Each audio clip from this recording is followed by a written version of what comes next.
Welcome to the United Arab Emirates. As we take you along this journey, we will look at some of UAE's most important historical facts, as well as their cultural traditions and how they affect conducting business. First, some background information. UAE consists of 5.5 million people, with nearly 90% of those people consisting of expatriates, but more on that later. The median age of Emiratis is 30, with a 3-to-1 male to female ratio. As you can see in the diagram, 80% of residents live in urban areas and roughly 20% of Emiratis live in poverty, which is fairly similar to the United States. 96% of Emiratis practice Islam in some form or another. This has many effects on UAE's culture.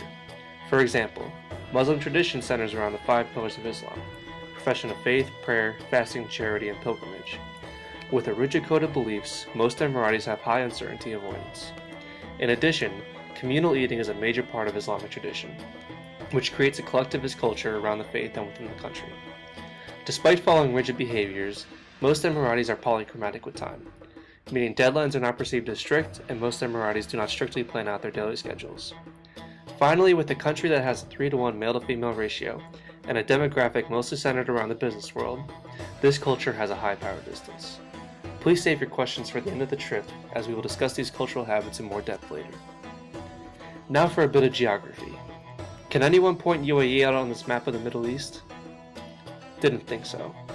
UAE is located on the Persian Gulf in between Saudi Arabia, Qatar, and Oman. It consists of 7 states: Abu Dhabi, Ajman, Al Fujairah, Ash Sharqa, Dubai, Al Kaywan, and Ras Al Khaimah. I apologize to any Emiratis who may be on this trip for my poor pronunciation. As you can see on the left, we are currently passing the capital, Abu Dhabi. We will also be passing a few other scenic sites along this trip. Everyone knows the Middle East is known for its oil exports, and UAE is no exception. Because of its petroleum and natural gas, UAE has a per capita GDP on par with leading Western European nations. This has led to a population increase, as well as an increase in diet, healthcare, standard of living, and most importantly, male expatriates. This has led to a multi-ethnicity unique among Arabic countries. Oil is not the only export, however. As this graphic represents, UAE exports many materials such as agricultural raw materials, food products, and ores and metals all over the world. UAE is under a federal presidential elected monarchy, with Khalifa bin Zayed bin Sultan Al Nahyan the current president.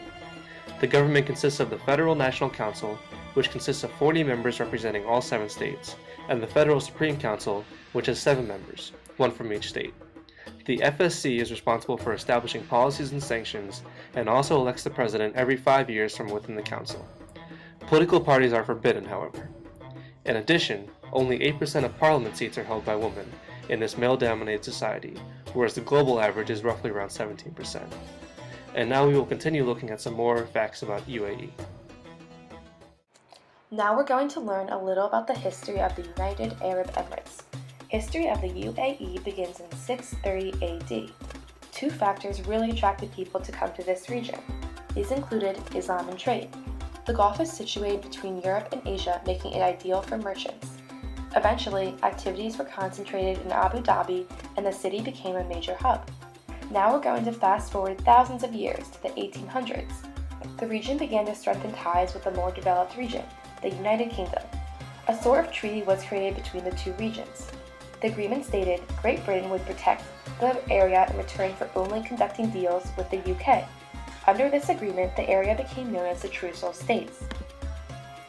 The 1900s arrived, and the Trucial States maintained their relationship with the UK. In regards to the economy, the pearling industry was the main focus. Unfortunately, multiple factors suppressed this market around the 1930s.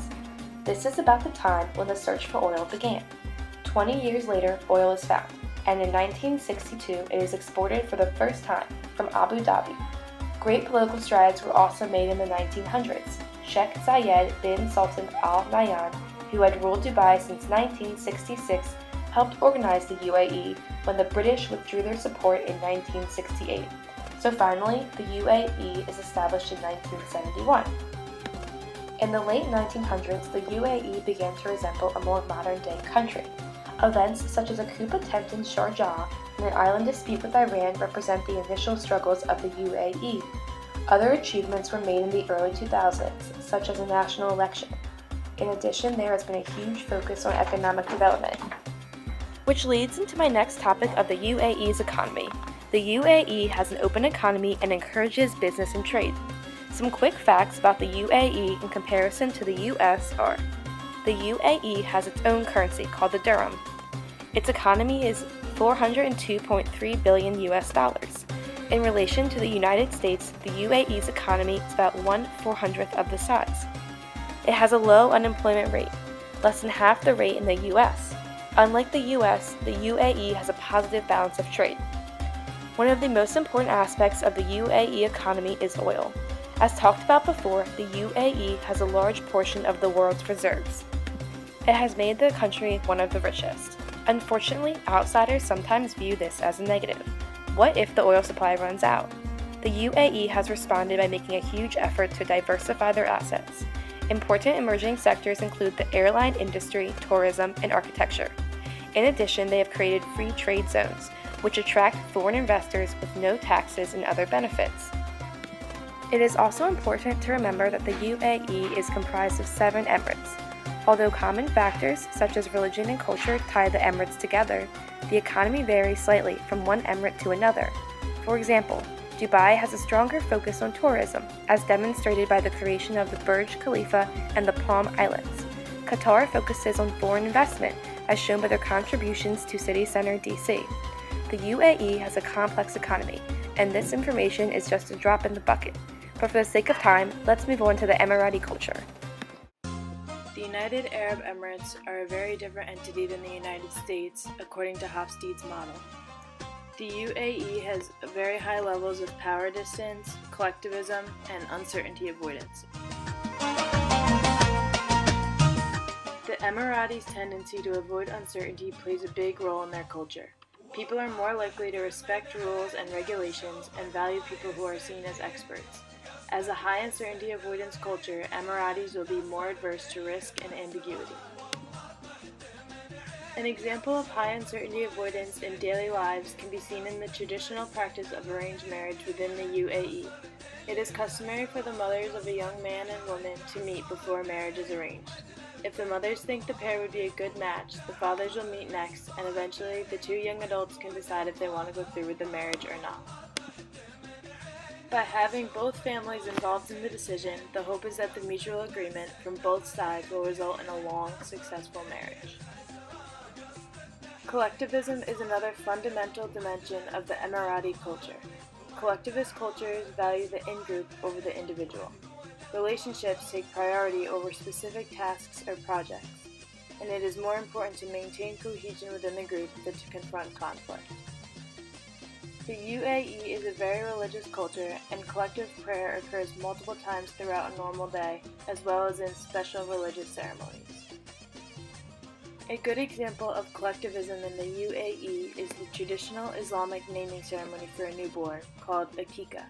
This ceremony is performed in order to honor a new child into the family. During the ceremony, an animal, usually a sheep, is slaughtered as a sacrifice. The meat is served to all family and friends, and traditionally to the poorer members of the community as well. This ceremony clearly shows how Emiratis value the well-being of the group over the individual. Collectivism in the UAE can be directly traced to its Islamic roots. The 4th pillar of Islam is called zakat. This is a charity that is required of all capable Muslims to give part of their wealth to the poor in order to better society. Individuals can calculate how much they are supposed to pay through the National Zakat Fund's resources. The UAE Zakat Fund then distributes the charity to families and children in need.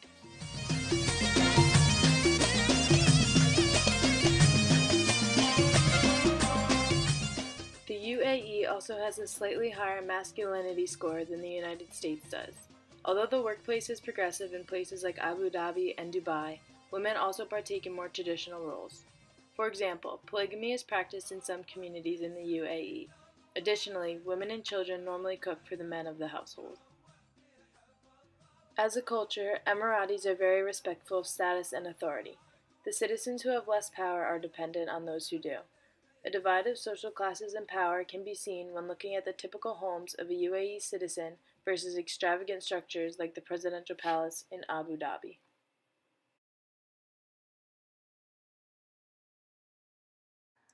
Lastly, we will discuss more about Emirati culture and its effect on business practices. When it comes to attire, most natives dress in traditional Emirati clothing, and men and women have their respective robes.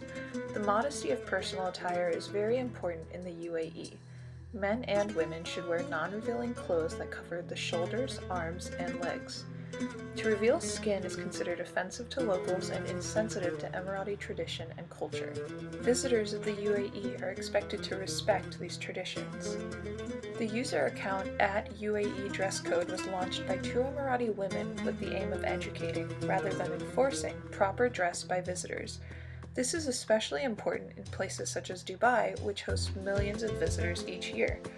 Overall, this campaign has garnered support as well as an appreciation for UAE dress. Next, following Muslim tradition, men should avoid touching or prolonged eye contact with women. Recently, a player who was winning an award at an international cricket tournament in Dubai did not shake hands with the woman giving him the prize. It is important for Americans to be aware of the gender roles and Muslim influence on business practices.